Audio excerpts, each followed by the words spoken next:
이제 추운 겨울이 이제 다 지나간 것 같아요. 이제 봄이 됐습니다. 봄이 되니까 이쪽 저쪽에서 결혼 소식을 전해주고 연락도 많이 옵니다. 이제 결혼 시즌이 좀 된 것 같아요. 믿음의 형제 자매들이 아름다운 가정을 꾸미는 것을 보면 참으로 대견하고 참 기분 좋은 일입니다.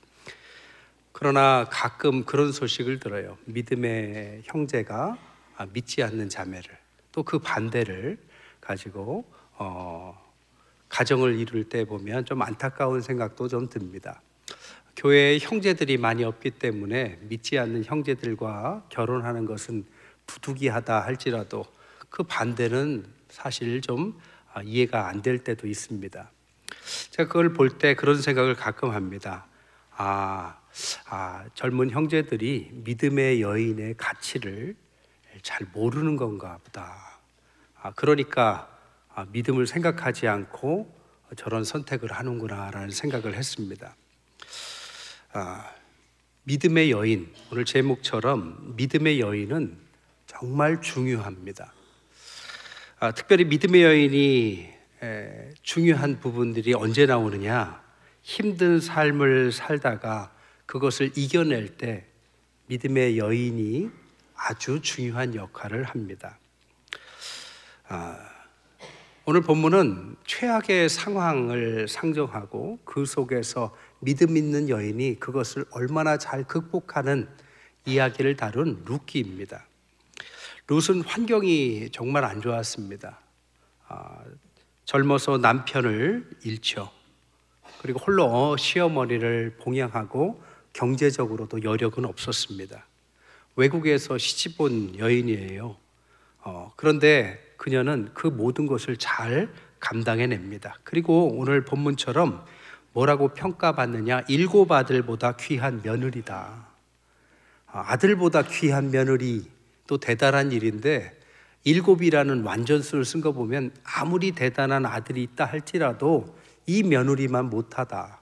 그만큼 대단한 며느리다. 이런 뜻입니다.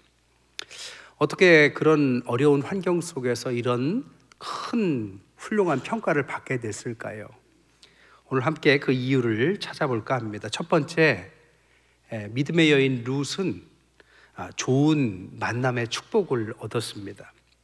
실제적인 삶은 인생의 전반기에서는 사실 그렇게 좋은 만남은 아니었습니다. 민족이나 부모나 남편이 세상 말로 그렇게 복이 있다라고 보기 힘듭니다. 그의 민족은 모압 민족이었습니다. 모압 민족은 아브라함의 조카 롯, 그를 통해서 나온 민족이죠. 그런데 신명기 23장 3절에 보면 암몬 사람과 모압 사람은 여호와의 총회에 들어오지 못한다. 그러니까 이 사람들은 신앙인으로서 받아들일 수 없다, 이런 뜻입니다. 오늘날도 어느 나라와 어느 민족에서 태어났느냐가 사람의 일생에 굉장한 영향을 주죠. 그런 거죠. 또한 그의 부모도 썩 좋은 부모 같지는 않아요. 이방에 온 외국인들의 아들에게 사위를 맞을 정도로 좋은 부모는 아니었습니다. 아마 결혼 지참금을 목적으로 하지 않았을까 싶습니다. 또한 그의 남편은 일찍 죽습니다. 아이를 낳지 못하고 일찍 요절하죠. 결혼한 지 아마 몇 년 되지 않았을 것 같아요. 그러니까 룻은 인생의 초반기에는 아주 어려운, 좋지 않은 시간들을 보내죠. 그러나 인생의 후반기에 그는 하나님을 만나고 좋은 만남을 얻습니다. 우리나라와 세계에서 가장 유명한 피겨의 여왕은 김연아 씨죠. 이 김연아 씨는 얼마나 대단한 일을 했느냐. 정말 불모지와 같은 피겨 스케이팅, 한국의 그런 환경 속에서도 세계적인 선수가 됐습니다. 그를 보고 사람들이 용기를 얻어서 피겨를 시작한 아이들, 김연아 키즈가 지금 한 200명은 된다고 그래요. 이번에 동계 아시안 게임에 금메달 딴 차준환 선수도 김연아 키즈의 하나라고 합니다. 어떻게 이런 대단한 선수가 불모지에서 태어났을까요? 많은 이유가 있겠지만 그 중에 한 가지를 택하라면 그의 어머니가 아주 큰 역할을 했다고 합니다. 이 어머니는 김연아 선수가 사춘기 시절에 사춘기 때 얼마나 방황합니까? 그러니까 선수로서 이제 좀 질리는 거죠. 그래서 피겨를 그만두려고 할 때 그를 그만두지 못하게 잘 다독여서 세계적인 선수까지 이끌었다고 합니다. 김연아 선수가 차로 많이 이동을 했는데 이동할 때마다 그냥 놀게 하지 않고 그 어머니는 세계적인 선수가 되려면 영어를 공부해야 된다고 영어 공부를 시켰대요. 그래서 차에서 매일 영어를 들어서 유학을 가지 않았는데 영어로 곧잘 인터뷰를 하는 모습을 보셨을 겁니다. 그의 어머니는 또한 운전기사 역할을 했고 안마를 배워서 스포츠 마사지사 역할을 했고 엄한 코치 역할도 감당했습니다. 그래서 최소한 13년 이상 풀타임으로 자신의 딸의 성공을 위해서 헌신했고 그래서 그런 세계적인 선수가 나왔다는 거죠. 저희 교회에도 아주 유명한 아주 장래가 촉망받는 야구 선수가 있어요. 그의 부모를 보면 정말 자녀를 위해서 얼마나 헌신하고 기도하는지 모릅니다. 하물며 좋은 어머니나 부모를 만나도 이런 큰 유익이 있는데 언제나 선한 계획을 가지고 우리를 이끄시는 우리의 아버지 하나님이 계시다면 얼마나 큰 유익이 있을까요? 이 룻은 하나님을 만납니다. 그래서 하나님께서 그에게 2명을 보내요. 그 2명이 누구냐면 아시다시피 그의 시어머니 나오미와 보아스입니다. 나오미는 좋은 시어머니를 의미하는 것은 아닙니다. 물론 좋은 시어머니였지만 성경에서 말하는 나오미는 룻을 신앙으로 이끈 신앙의 멘토 역할을 하는 사람으로 나타나 있습니다. 나오미는 신앙의 어려움을 많이 겪었습니다. 그리고 사사기에 보면 인간의 구원의 구조를 타락, 회개, 회심, 구원의 순서로 순환시키는 이야기가 나오는데 이 나오미의 인생이 그것을 겪습니다. 신앙의 터전을 버리고 타락해서 예루살렘을 떠나서 타지에서 10년을 보내다가 실패를 하죠.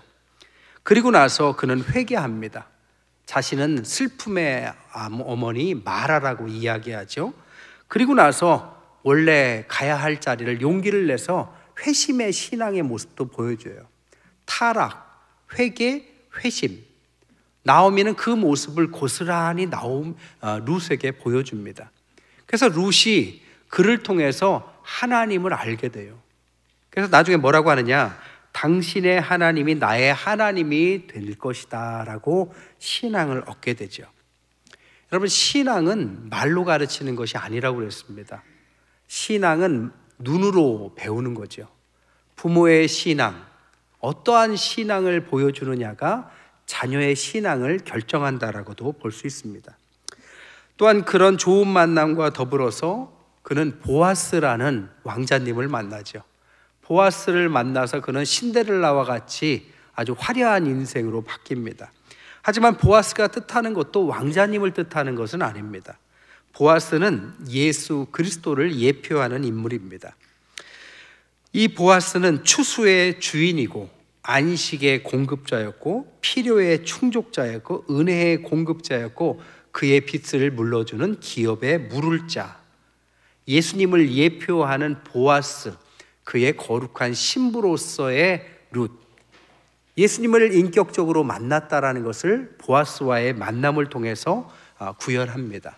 결국 그의 인생의 첫 번째는 하나님의 좋은 만남으로 시작됐다는 것입니다. 그리고 두 번째는 그는 신앙을 갖고 나서 신앙을 통하여 역사의 저편을 볼 수 있는 먼 시선을 얻게 됩니다. 여러분, 신앙은 시야를 넓히는 것입니다. 한국인의 평균 시력은 아마 1.0이 안 될 겁니다. 대부분의 사람들, 저를 포함해서 안경을 쓰잖아요. 근데 몽골 사람들의 평균 시력은 3.0이래요. 그래서 멀리 있는 것도 안 보이는데 말을 하면 금방 그 일이 일어난다고 그러죠. 왜 그렇게 시력이 좋으냐? 평소에 그 멀리 보는 그런 환경에 노출됐기 때문이라고 합니다. 멀리 보면 눈이 좋아지죠. 우리가 바둑이나 장기를 두면 자기가 두면 질지라도 옆에서 훈수하다 보면 자기 실력 이상으로 잘 둘 때가 있습니다. 왜 그러냐? 자기가 둘 때는 사심이 생겨요. 그러나 훈수를 둘 때는 객관적으로 그걸 보고 객관적으로 뭔가를 보게 되면 지혜가 나오는 거죠. 여러분, 신앙이란 여러 가지로 설명할 수 있지만 하나님 앞에 한 인간인 나를 객관화할 수 있는 것입니다. 그래서 오늘만 사는 것이 아니라 하나님의 역사 가운데 내 인생을 객관적으로 바라볼 수 있는 먼 시선, 어찌 말하면 역사의 저편까지 볼 수 있는 그것이 생기게 되는 거죠. 성경의 모세를 보면 우발적으로 살인을 해서 왕궁에서 쫓겨나서 광야를 갔다라고 생각할 수도 있습니다. 그러나 히브리서에 보면 다르게 이야기해요. 히브리서 11장 24절에서 26절에 보면 믿음으로 모세는 장성하여 바로의 공주의 아들이라 칭함을 거절하고 도리어 하나님의 백성과 함께 고난받기를 잠시 죄악의 낙을 누리는 것보다 더 좋아하고 그리스도를 위하여 받는 능욕을 애굽의 모든 보화보다 더 큰 재물로 여겼으니 이는 상 주심을 바라봄이라. 그러니까 히브리서 기자는 모세가 우발적으로 나온 것이 아니라 자발적으로 나온 이유가 뭐냐? 왕궁에서 망해가는 삶을 사는 게 아니라 하나님의 약속의 저편에, 저 약속을 가지고 인생의 저편에 있는 상 주시는 하나님을 바라봤기 때문에 그런 결단이 가능했다라고 말을 한다는 것입니다. 근데 모세가 어떻게 이런 시선이 가능했을까요? 바로 믿음의 어머니 요게벳이 있었기 때문입니다. 창세기 15장 13절부터 14절에 보면 여호와께서 아브라함에게 이르시되 너는 정령이 알라. 내 자손이 이방에서 객이 되어 그들을 섬기겠고 그들은 400년 동안 내 자손을 괴롭게 하나니 그 섬기는 나라를 내가 징치할지며 그 후에 내 자손이 큰 재물을 이끌고 나오리라는 예언을 그의 어머니 엘리 요게벳은 모세에게 어렸을 때부터 가르쳤습니다. 그래서 어린 모세가 왕궁에서도 하나님의 약속을 멀리 바라볼 줄 아는 시선을 갖게 됐다라는 거죠. 믿음의 여인, 믿음의 어머니의 역할이 이만큼 중요한 거죠. 오늘 본문도 마찬가지입니다. 다윗의 아비인 이새의 아비를 낳았다. 17절에 그렇게 표현되어 있는데 사실 룻이 오벳을 낳았다라고 표현할 수도 있는 것을 이렇게 복잡하게 표현해 놨습니다. 왜? 다윗을 강조하기 위해서입니다. 이 룻은 오벳을 낳았고 오벳은 이새를 낳았고 이새가 다윗을 낳게 된 거죠. 그러나 룻은 다윗을 낳을지를 몰랐습니다. 그리고 다윗이 앞으로 나올 거라는 기대조차도 없었습니다. 그러나 성경은 그가 알지 못한다 할지라도 그의 후손에서 성경의 가장 위대한 인물 중에 하나인 다윗이 나왔다라고 그의 미래를 설명해 줍니다. 여러분, 우리가 때로는 살다 보면 먼 시선이 필요합니다. 근데 먼 시선을 갖지 못하는 이유가 근시안적인 신앙을 갖는 이유가 뭐냐? 오늘만 바라보기 때문이죠. 오늘 기도하고 내일 얻기를 원합니다. 오늘 얻지 못하면 얻지 못한다고 생각하기도 해요. 보지 못하면 없다라고 생각하기도 합니다. 고난에서 벗어나지 못하면 하나님이 나를 버렸다라고도 극단적으로 생각합니다. 왜요? 근시안적인 사고를 갖고 있기 때문이죠. 그러나 성경은 오늘 다윗이 룻이 알지 못하더라도 그 다음 때를 걸려서 그 후손이 나왔다라고 말합니다. 지금 내가 기도하지만 얻지 못해도, 지금 내가 기대하지만 얻지 못해도, 지금 내가 고난 가운데 그 고난이 해결되지 않아도 하나님의 역사가 사라진 것은 아니다. 하나님의 역사는 오늘 당장도 일어날 수 있지만 때로는 내 당대를 넘어서 다음 때, 그 다음 때, 다음 때로 이어지는 하나님의 역사가 있을 수 있다라는 사실을 가리키고 있다라는 것입니다. 순교자들도 이 신앙 때문에 순교를 한 것이죠. 우리 교단의 유명한 전도사님인 문준경 전도사님은 20세기 초반의 믿음의 여인입니다. 그는 일제시대도 겪고 6.25 전쟁도 겪습니다. 전라도 오지에서 살았는데 17살 때 남편에 의해서 소박을 맞고 자살 충동을 느낍니다. 그런데 집을 나와서 간 곳에서 이성복 목사님의 부흥회에 참석해요. 그리고 나서 신앙을 얻고 자신의 삶을 내려놓고 먼 시야를 가지고 신앙의 길을 걷습니다. 1년에 고무신을 9켤레씩이나 갈아 신으면서 열심히 전도를 합니다. 그러나 그의 당대에는 결국 공산당에 의해서 처참히 순교를 당하죠. 그러나 그가 죽고 나서 어떤 일이 일어났느냐? 마산에 2군데, 김해에 8군데, 신안에 30군데, 증도에 10개의 교회가 생기고 거기에서부터 100여 명의 아주 유명한 목회자들, 그래서 우리 교단에 그 지역 출신의 대단히 숫자가 많은 목회자들이 나오고 이만신 목사님, 이만석 목사님, 김중곤 목사님, 정택기 목사님 등등 유명인들이 그를 통해서 배출이 됩니다. 그는 보지 못했어요. 그러나 엄청난 열매가 다음 때를 이어서 나왔다라는 거죠. 염산교회에서도 15살짜리 소녀가 순교를 당했는데 함께 순교당한 3살짜리 아이가 있었습니다. 그때 순교당한 것을 옆에서 지켜보던 분들이 그들의 이야기를 들었어요. 근데 13살, 15살짜리가 3살짜리 동생한테 뭐라고 했느냐? 걱정하지 마. 우리가 지금 죽더라도 우리는 좋은 나라로 갈 거야. 그들은 죽었습니다. 순교를 피하지 못했어요. 하지만 이 순교의 피가 오늘날 한국교회의 부흥과 발전으로 이어졌습니다. 당대에 우리가 하나님 앞에 다 얻을 수는 없을지도 몰라요.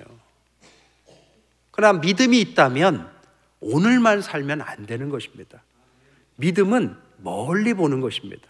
먼 역사를 하나님께서 이끌고 가신다라는 믿음, 이게 우리에게 필요한 거죠. 성경은 그것을 이렇게 설명합니다. 히브리서 11장 39절에서 40절에 이 사람들이 다 믿음으로 말미암아 증거를 받았으나 약속을 받지 못하였으니 이는 하나님의 우리를 위하여 더 좋은 것을 예비하셨은즉 우리가 아니면 저희로 온전함을 이루지 못하게 하려 하심이라. 이게 무슨 말이냐? 세 번역으로 읽으면 이 사람들은 모두 믿음으로 말미암아 훌륭한 사람이라는 평판을 받았지만 약속된 것을 받지는 못했습니다. 하나님께서 우리를 위하여 더 좋은 계획을 미리 세워두셔서 우리가 없이는 그들의 완성에 이르지 못하게 하신 것입니다. 결국 그들은 죽었지만 보지 못하고 죽어도 후손인 우리를 통해서 그들의 믿음이 증명됐습니다 라는 뜻입니다.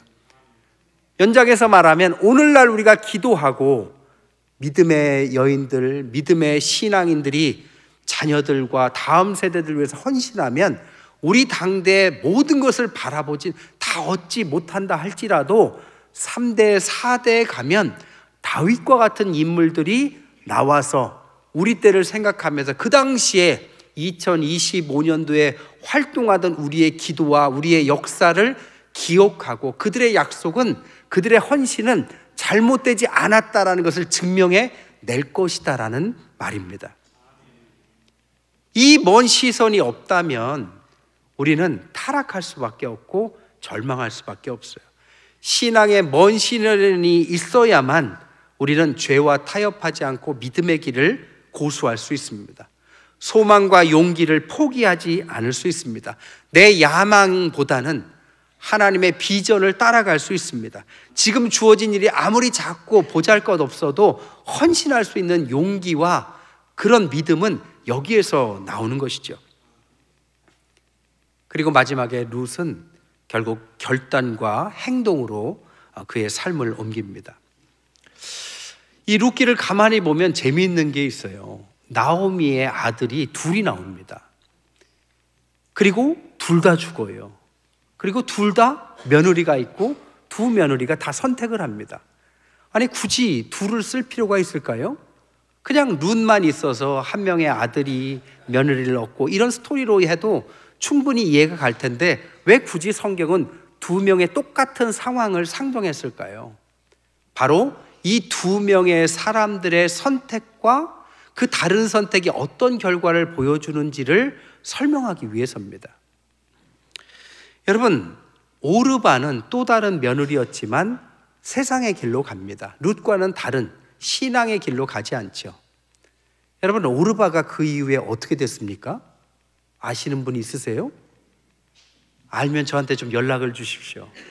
저는 아무리 찾아도 오르바가 그 이후에 시집을 또 갔는지 친정을 가서 잘 먹고 잘 살았는지 알 길이 없습니다. 성경은 왜 오르바를 기억하지 않을까요? 관심이 없기 때문입니다. 그가 신앙의 길을 선택하지 않아서 망했다가 아니라 하나님의 신앙의 길을 따르지 않는 사람들에게 하나님은 관심이 없다입니다. 룻기에 보면 또 다른 그런 게 나오죠. 바로 보아스보다 앞서서 기업을 빚을 탕감해 줄 수 있는 우선순위에 있는 어떤 사람인데 그 사람은 뭐라고 이름이 있느냐? 무명씨라고 나와 있습니다. 이름은 있었겠죠. 근데 성경은 그의 이름을 기억하고 싶어 하지 않아요. 아니, 관심조차 없습니다. 보아스만 관심이 있어요. 저는 개인적으로 오르바가 룻보다 좋은 선택을 했으면 참 좋았겠다라는 생각을 합니다. 저는 항상 아브라함의 조카 롯과 룻기의 룻이 항상 헷갈려요. 오르바였으면 구분이 참 쉬웠을 텐데, 그죠? 그러면 룻기가 아니라 오르바기라는 성경을 우리가 읽고 있을 텐데요. 그러나 룻이 그것을 선택했고 성경은 룻을 기억했습니다. 보아스가 그것을 선택했고 이름이 없는 사람이 아니라 보아스를 성경은 기억하고 있다는 것입니다. 신앙은 선택입니다. 그리고 결단입니다. 그 결단은 이 땅에서 어떠한 삶을 사느냐가 아니라 하나님께서 성경에서 그를 기억하느냐로 평가를 받습니다. 우리가 이 땅에서 꼭 성공적인 삶을 살지 못해도 우리가 신앙의 선택과 결단을 한다면 다른 사람은 몰라도 하나님은 기억하실 줄 믿습니다. 말씀을 정리할게요. 인류 역사의 가장 오래된 책은 성경입니다. 성경에서도 가장 지혜의 책을 하나 꼽으라 한다면 우리는 대부분 잠언을 꼽을 것입니다. 잠언이 31장까지 있어요. 근데 31장, 잠언의 결론과 같은 31장에 무엇이 잠언의 결론이냐? 현숙한 여인을 얻는 것이 지혜다라고 말합니다. 그러니까 인류 역사상 가장 오래된 책에서 가장 큰 지혜가 뭐냐? 현숙한 여인을 얻어라. 이 현숙한 여인이 뭐냐? 믿음의 여인을 말합니다. 믿음의 여인을 얻는다면 그를 통해서 너는 살 것이고, 그 여인을 얻는다면 그 여인이 가장 힘든 시기에 함께 기도할 것이고, 그의 여인이 자녀를 낳는다면 그 자녀가 믿음의 여인의 돌봄으로 그 믿음을 이어가서 너의 가문이 살 것이니 인생의 최고의 지혜는 바로 믿음의 여인이다라는 것이 성경, 그것도 잠언의 결론입니다. 믿음의 여인은 하나님을 인격적으로 만나는 사람입니다. 신앙을 근시안적으로 보는 것이 아니라 멀리 보고 오늘이 전부가 아니요 하나님께서 우리 당대, 혹 우리 당대에 이루시 않으면 다음 때 우리가 기억하지 못해도 하나님은 우리의 역사를 통하여 우리를 기억해 주시고 우리의 선택을 통하여 하나님은 이 땅에 하나님의 아름다운 나라를 만들어 가시는 그런 사람들을 하나님은 믿음의 여인들을 통하여 이루신다가 오늘 본문의 주제입니다. 아직 결혼하지 않은 미혼 형제분들, 예쁜 여자들만 찾지 마세요. 교회에는 예쁜 여자들 별로 없습니다. 믿음의 여인을 찾으세요. 믿음의 여인을 만나야 인생이 바뀝니다. 그래서 함께 기도하면서 믿음의 아름다운 가정을 이루시기를 주님의 이름으로 간절히 축원드립니다.